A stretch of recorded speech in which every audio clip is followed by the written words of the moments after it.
Welcome to the new episode of Life of Tatami, podcast series about martial arts and the lifestyle, not only here in Slovakia. You can find us on your favorite podcast apps such as Spotify, Apple Podcasts, and others. Also on YouTube, where we have uploaded audio versions of our previous episodes as well, or on our social media, Facebook, Instagram, Twitter, etc. So if you like us, give us a like, subscribe or follow, or let us know on our email address podcast@lifeontatami.sk. Thank you for tuning in. So today's episode will be a shorter one. There's a couple of reasons. One of us is that we are preparing a first interview or a first show with our guest, which is a martial artist from Slovakia. So stay tuned and check out our social media for any kind of information and details. Unfortunately, the episode will not be recorded in English, but I'll certainly talk about it in the upcoming episodes. Also, the other reason is that I want to prepare more detailed throughout the training itself of martial arts, my training, how I started, and how martial arts are being trained in various styles. So this will be following in the next weeks and months. So last time we talked about motivation, why someone wants to train, how the motivation changes throughout the years of training. Now I want to talk about a little bit about how to actually start going to a training. Why is this important? For me, it's important to give out more information about how to do the choice, basically the process of choosing the correct, let's say, correct school, or the school that you want to join up. What might be the factors and how to evaluate those. Now, I have divided those factors into 5. One is why, which we have answered more or less in the last episode. The other one is when, where, how, and what. And let's take a look on when. What does it mean when we say when? What I mean by that is you should know when you have the time. What is your expectation of how many days a week are you willing to train, or you have enough time to train? Basically, it means that, okay, I have school and other duties, or I have work and family, and I do not have that much time to spend on the tatami with someone. I have to know, okay, at least 2 times a week, 3 times a week, or it's about a part of the day. Can I train in the morning? Are there any schools that offer courses in the morning or classes in the morning, or I have irregular work, right? I work in shifts and now I want to train regularly. Does a school in my area support this kind of teaching or classes? So it is very important to go through what you are able to give in terms of your time or your personal time into the training, and what is important for you. Is it important to train 5 days a week, or is it important to train at least a day in a week, or you have more of a let's say I want to train a couple of hours every weekend because that's the only day or only days when I have some free time. So when is a pretty important question, a pretty important factor in choosing the correct school, and by school also the martial arts. So if you are not focused on a certain style or focused on a certain type of martial art, you are not focused on Filipino martial arts, or you are not focused on the more traditional martial arts, and you simply want to train something, this might be the bigger factor in your equation rather than the style itself. So why and when are very important questions. The next question is where, and why do we ask this? Is it because I'm more interested in dojo versus gym, or versus outside versus something else? No, not entirely. Where is more relating to do I have some place that I want to train for example, in an area that I work, or in an area that I go to school, or in an area where I live. And this can depend on whether you have a certain schedule or certain routine, and you, for example, are spending a lot of time in a certain area of a town.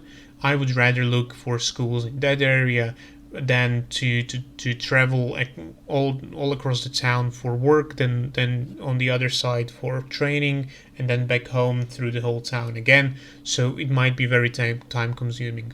Of course, if there is a very specific style that you want to train, then might not be the factor that you are taking into consideration, because this style is only taught in one place and that's it.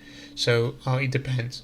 So I would suggest to narrow down the search in the in the early stages to the area that you are willing to train at, meaning that you have a little bit more time to focus on a couple of schools rather than to go through the list of let's say 100 schools that are in your general area or in your town or in your city. So it might be a very good question to ask yourself before you choose where do you want to train.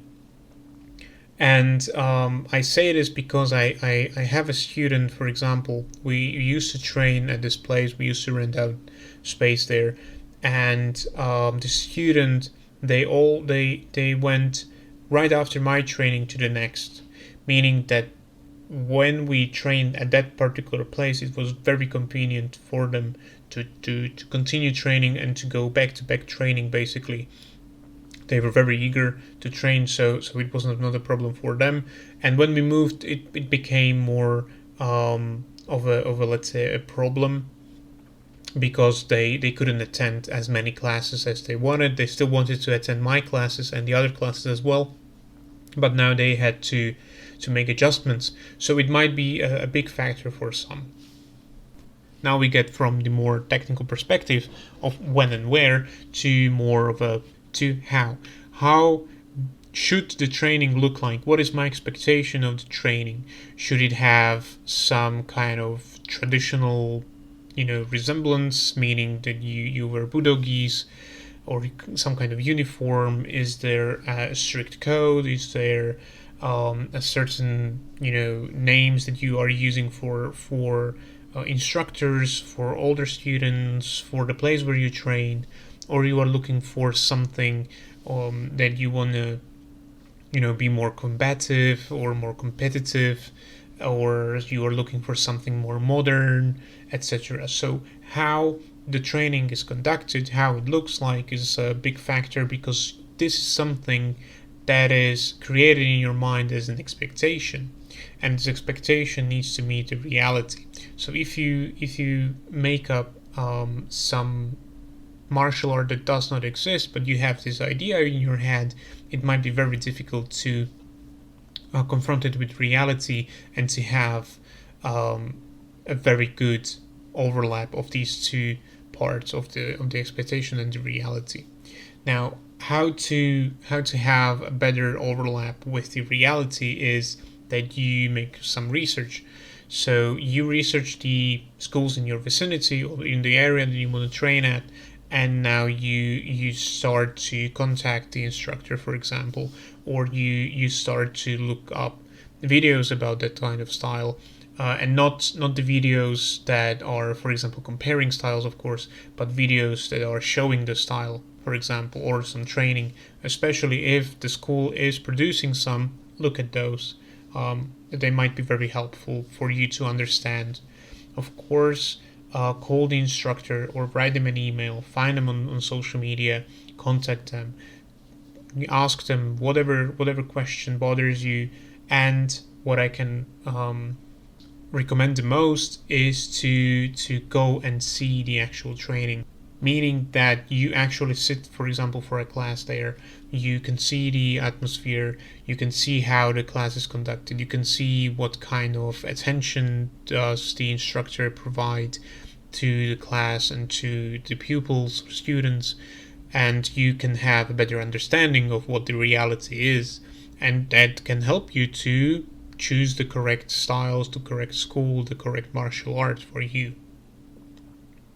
The how, as I said, how the training is conducted, how the training looks like, how the martial art works, is very closely interlinked with why you want to train, what is the first impulse, what is the impulse for you to start training, and the last part, which is what is your goal.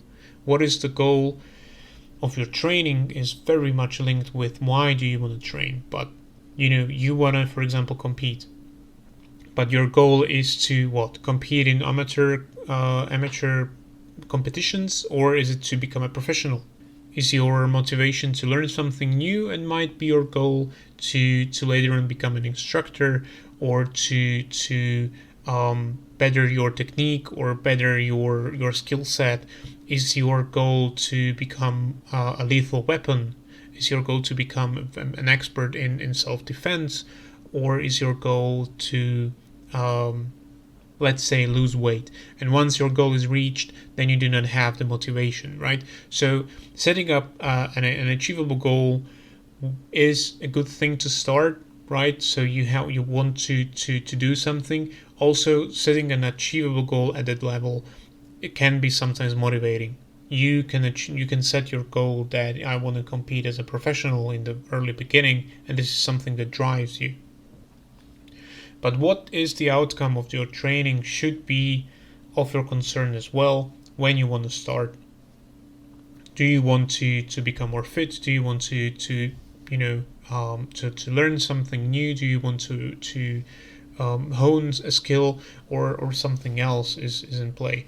So these 5 factors, the why, when, where, how, and what is the outcome, is something that should be on your mind when you are deciding to start at a school, or start to train the martial art, even with an instructor in a private classes, because this is something that will help you on your journey. And of course, this is something that you will confront your expectation with reality, and the instructor should be able to help you with this. That if you come to them and tell them, okay, I have seen this guy on TV and I want to be like him. Great. What is he? Who is he? Is he an actor? Is he a martial artist? Is he a fighter? Is he a policeman? Is he something else? And then you can then work on this goal with your instructor, and then you can work on this throughout your martial arts career, let's say. Or is your goal to become an instructor because you had a relative that is an instructor of martial arts and you really admire them, and now you want to be an instructor, or you want to have your own school? Whatever the reason behind it, whatever the motivation, and whatever the outcome that you want to achieve, this should be all factored in when you are looking for a school, because you might come across that, okay, I want to compete in grappling, kickboxing, or boxing as your martial art, because there is very little or not at all grappling. Or you wanna compete in MMA, you wouldn't probably choose weapons focused training as your core training, because they will not teach you the rules of MMA, or they will not teach you some techniques that you might want, or they do not compete at all. So you need to have this kind of goal in mind, and the outcome as well, and what to do with it, what to do with a skill once achieved, in order to know what to do next. So that was it for today. Thank you for tuning in. As I said, we will release a new episode in 2 weeks, probably, and if all goes well, it will be a first interview, which will be in Slovak, so probably will not release an English version episode. But check out our Instagram, Facebook, and YouTube, and you might find some information about it and information about what we are preparing next. So thank you again for tuning in. Thank you again for your likes and subscription, and thank you again for your feedback. See you next time.